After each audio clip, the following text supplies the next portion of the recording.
Hello everyone, I hope you are all doing well. Today, the topic of our discussion is copyright, plagiarism, and non ethical practices. This lecture is prepared by Namal Shiraz, Junior Lecturer from City University of Science and Information Technology. Understanding copyright law. Number one, exclusive rights, yani sare rights, all the rights. Copyright grants authors exclusive rights to reproduce, distribute, display, and create derivatives work of their original creation. Copyrights जो है वो grant करता है जो original honour है author है कि वो रिप्रोड्यूस कर सके यानी कि उस डॉक्यूमेंट को या जो भी उसकी इन्वेंशन है उसको दोबारा से प्रोड्यूस कर सके या फिर डिस्ट्रीब्यूट कर सके डिस्प्ले कर सके थ्रू आर्टिकल्स या कहीं पे पब्लिशिंग कंपनीज के साथ काम कर रहा है वहाँ पर and create derivatives work of their original creation या फिर कोई भी और डेरिवेटिव्स बनाकर वो उसको यूज़ कर सकता है ये कॉपीराइट जो है एक इंडिविजुअल को पावर देता है राइट देता है number two copyright terms generally last for the author's lifetime plus an additional 70 years. अब फॉर एग्जांपल एक इंडिविजुअल है तो उसके पास जो भी उसने डॉक्यूमेंट क्रिएट किया है एक आर्टिकल लिखा है तो उसका पास उसका राइट है टिल जब तक उसकी डेथ नहीं हो जाती और उसके बाद 70 इयर्स तक उसी के नाम पर वो कॉपीराइट रहेगा number three fair use Limited use of copyrighted material is allowed for purposes like education, research and commentary. Fair use के लिए यानी कि अच्छे यूज़ के लिए कोई उसको लीगल तरीके से यूज़ करना चाहता है तो वो मटेरियल उन लोगों के लिए अवेलेबल है फॉर एग्जांपल एजुकेशन पर्पसेस के लिए कोई यूज़ कर रहा है रिसर्च के लिए यूज़ कर रहा है कमेंट्री के लिए कोई यूज़ कर रहा है आपने अक्सर देखा होगा वीडियोस में कि कॉपीराइट्स की वजह से इसकी वीडियो जो है वो शट कर दी गई है डिलीट कर दी गई है या कॉपीराइट की वजह से कोई मटेरियल जो है वो डिलीट हो गया है तो जब तक ऑथर जो है वो परमिशन ग्रांट नहीं करता है आपको परमिशन नहीं देता है तब तक आप वो चीज़ यूज़ नहीं कर सकते हैं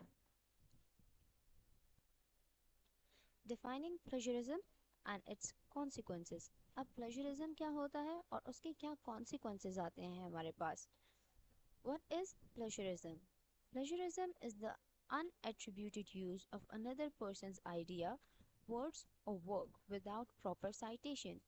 प्लेजरिज्म क्या है प्लेजरिज्म आप जो मटेरियल कॉपी पेस्ट करते हैं ना उठाकर फॉर एग्जांपल आपको एक टॉपिक दिया जाता है और आप वेबसाइट्स पे जाकर डिफरेंट वेबसाइट्स पे जाकर सर्च करते हो और उनको कॉपी पेस्ट करके जो है वो लिख लेते हो तो दैट इज़ प्लेजरिज्म यानी कि आपने दूसरे इंसान का या दूसरे इंडिविजुअल का जो है आइडिया या उसके वर्ड्स जो हैं वो कॉपी पेस्ट कर लिए हैं बगैर उसको कोई साइटेशन दिए या बगैर उसको कोई रेफरेंस दिए हुए एकेडमिक पेनल्टीज सबसे पहले उसके कॉन्सिक्वेंसेस में हमारे पास आ जाती हैं academic penalties in academia plagiarism can lead to failure, suspension or even expulsion from an institution.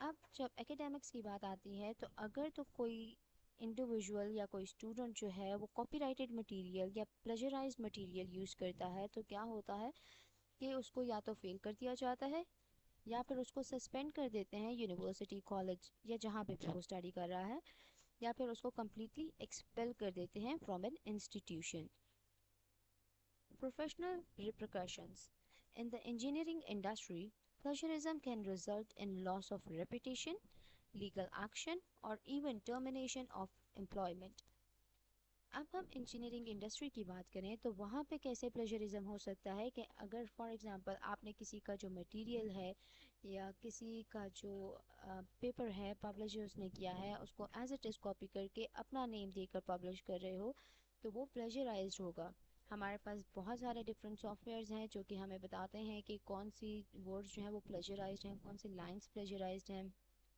एक डॉक्यूमेंट कितना प्लेजराइज्ड है ठीक है इससे क्या होगा कि जब आपके बारे में लोगों को आइडिया होगा कि आपने प्लेजरिज्म वाला या प्लेजराइज डॉक्यूमेंट यूज़ किया है तो you will lose your reputation legal actions लिए जाएंगे आपके खिलाफ और इवन टर्मिनेशन ऑफ एम्प्लॉयमेंट जहां आप काम कर रहे हो वहां से आपको टर्मिनेट कर दिया जाएगा निकाल दिया जाएगा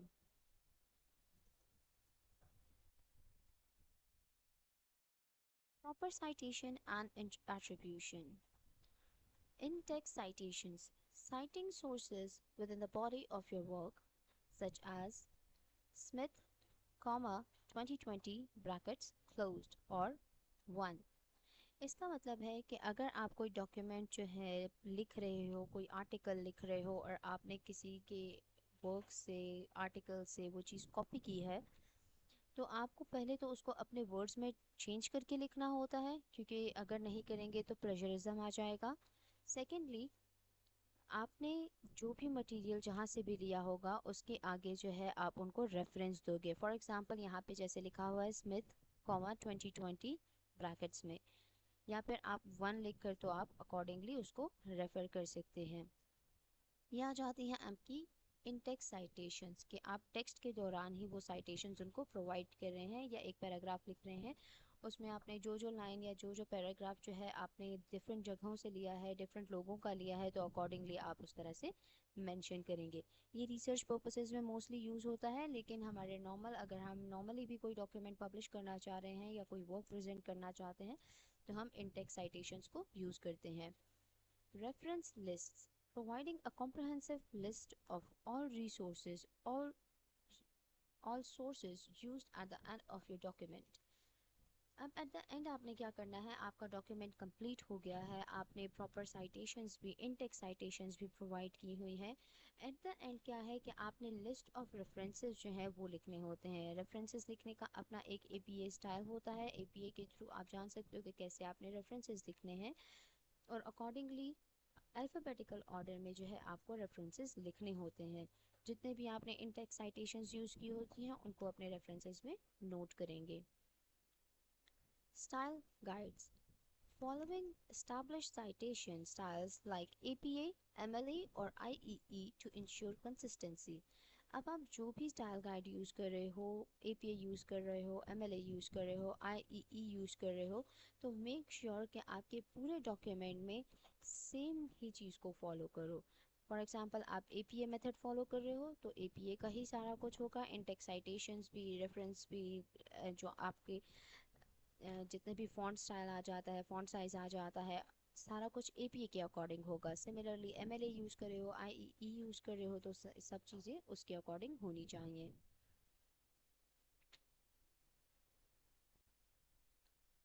Avoiding unauthorized use of intellectual property. Identify IP. IP क्या है? Intellectual property. Recognize forms of intellectual property like patents, trademarks and trade secrets. आपने पहले से ही रिकग्नाइज कर लेने हैं आईपी को, पहले से रिकग्नाइज कर लें कि क्या पेटेंट्स हैं, ट्रेडमार्क्स क्या होते हैं, ट्रेड सीक्रेट्स कैसे होते हैं, ये सारी चीज़ें आपने पहले से ही समझ लेनी है। Number 2, obtain permission, seek authorisation before using any protected intellectual property. अब जब आपको पता चल गया है कि आईपी जो है क्या होता है और कौन से कंपनीज जो हैं कौन कौन से आईपीज यूज़ कर रही हैं, तो अकॉर्डिंगली आपने ऑथराइजेशन जो है उनसे लेनी है, ऑथर से आप परमिशन लोगे और उसके बाद जो है आप उनकी चीज़ों को यूज़ करोगे। Respect licenses, abide by the terms and conditions of any licenses or agreements for using IP. जब आप कोई IP यूज़ कर रहे होगे, किसी की IP यूज़ कर रहे होगे, तो अकॉर्डिंगली आपने उनसे परमिशन लेनी है और लाइसेंसेस और एग्रीमेंट्स का खास ख्याल रखना है when you are using IP. Ethical considerations in engineering design. Number 1 is safety. Already हम पढ़ते आ रहे हैं कि कौन सी ऐसी एथिकल कंसिडरेशंस हैं जो हमने लेनी होती हैं किसी भी काम के वक्त। तो नंबर 1 पे हमारा प्रायोरिटी क्या है? सेफ्टी होती है कि पब्लिक को सेफ हमने कैसे करना है। यहाँ पर आ जाती है हमारी सबसे पहली safety. Prioritise the safety and wellbeing of end users and the public. अब आपने प्रायोरिटाइज करना है सबकी सेफ्टी को, फिर वो पब्लिक है, आपके साथ जितने कलीग्स हैं, आपकी जो कंपनी है, इन सब को लेकर आपने सेफ्टी प्रोवाइड करनी है, ये आपकी प्रायोरिटी होगी। Environmental impact, minimise the negative environmental consequences of engineering solutions. आप जो भी मटेरियल यूज़ कर रहे हो, कोई केमिकल्स वगैरह का यूज़ हो रहा है, तो आप इंश्योर करो, आप मेक श्योर करो कि ज़्यादा से ज़्यादा मिनिमाइज कर सको किसी भी नेगेटिव चीज़ को जो कि हार्मफुल है हमारे एनवायरनमेंट के लिए। Then you have integrity, that is honesty maintain honesty and transparency in engineering practices. आपने जितना ज़्यादा हो सके उतनी honesty show करनी है towards your profession, towards your work and towards the public. Protecting your own intellectual assets. अब आपने अपने intellectual assets को कैसे जो है वो protect करना है. Identify, recognize the unique intellectual property you create, such as inventions, designs or trade secrets. सबसे पहले आपने जो अपनी आईपी क्रिएट किया होगा उसको आपने रिकग्नाइज करना है, उसको आपने याद रखना है. अब उसमें क्या क्या आ जाती हैं, आपकी कोई न्यू इन्वेंशंस, आपके न्यू डिज़ाइंस या न्यू ट्रेड सीक्रेट्स को. Number 2, secure. Protect your IP through legal mechanisms like patents, trademarks and non-disclosure agreements. अब यहाँ पर आपके सारा लीगल काम आ जाता है कि आपने अपनी आईपी को कैसे प्रोटेक्ट करना है. आप अपनी आईपी को जो है पेटेंट्स के थ्रू, ट्रेडमार्क्स के थ्रू या फिर डिफरेंट एग्रीमेंट्स के थ्रू जो है सिक्योर कर सकते हो. Then the last one is enforce. Monitor for unauthorized use and take appropriate legal actions to defend your intellectual property rights. अब अगर किसी ने अनऑथराइज तरीके से या किसी ने इलीगल तरीके से जो है आपकी आईपी को यूज़ किया है तो आपने जो है उसके खिलाफ अप्रोप्रिएट लीगल एक्शंस लेने हैं ताकि आप जितना हो सके अपनी इंटेलेक्चुअल प्रॉपर्टी को जो है वो सिक्योर कर सको.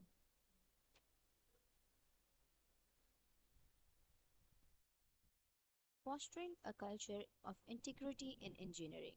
Number 1 is education. Incorporate training on copyright, plagiarism and ethical practices into engineering curricula. अब आप कैसे जो है ऑनेस्टी कल्चर को जो है या ऑनेस्टी को जो है इंट्रोड्यूस करवा सकते हो इंजीनियरिंग प्रोफेशन में. तो सबसे पहले आप एजुकेट कर सकते हो लोगों को, ट्रेनिंग्स प्रोवाइड कर सकते हो कि कॉपीराइट क्या है, कॉपीराइट की वजह से क्या क्या नुकसान हो सकते हैं, प्लेजरिज्म की वजह से क्या क्या कॉन्सिक्वेंसेस फेस कर सकता है एक इंडिविजुअल, एथिकल प्रैक्टिसेस क्या होती हैं. ये सारी चीज़ें आप जब लोगों को बताओगे या अपने करिकुलम में जो है वो इनिशिएट करोगे, स्टार्ट करवाओगे तो लोगों को आइडिया होता रहेगा. पॉलिसीज़.